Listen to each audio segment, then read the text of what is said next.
Hi viewers, এই এলাকাটির নাম হলো বাংলাবান্ধা স্থলবন্দর। বাংলাদেশের উত্তরাঞ্চলে পঞ্চগড় জেলার তেঁতুলিয়ায় অবস্থিত বাংলাবান্ধা একটি ইউনিয়ন এবং চতুর্দেশীয় স্থলবন্দর। বাংলাদেশের এই অংশের বিপরীতে ভারতের স্থলবন্দরের নাম হলো ফুলবাড়ি। এদিক দিয়ে খুব কম সময়ে দার্জিলিং যাওয়া যায়। রংপুর থেকে দিনাজপুর হয়ে পঞ্চগড় জেলা আসতে হবে। পঞ্চগড় জেলা থেকে তেঁতুলিয়া। পঞ্চগড় তেঁতুলিয়া কীভাবে আসবেন সে ব্যাপারে আমি আর একটি ভিডিও দিয়েছি।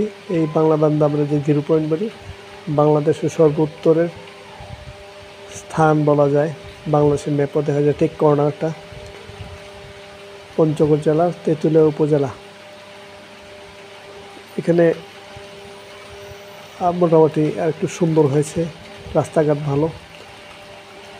রংপুর থেকে দিনাজপুর, ঠাকুরগাঁও, পঞ্চগড়, তেঁতুলিয়া হয়ে বাংলাবান্ধা পর্যন্ত রাস্তাটি বেশ ভালো, কোনো ভাঙা রাস্তা নেই। তেঁতুলিয়া উপজেলা পর্যন্ত নাইট কোচ হামির বাস আছে। তাই যারা দার্জিলিং যেতে চান, চ্যাংরাবান্ধা হয়ে মানুষ আগে দার্জিলিং যেত, কিন্তু এই বাংলাবান্ধা বর্ডার হয়ে খুব দ্রুততম সময়ে দার্জিলিং যাওয়া যায়। ধন্যবাদ।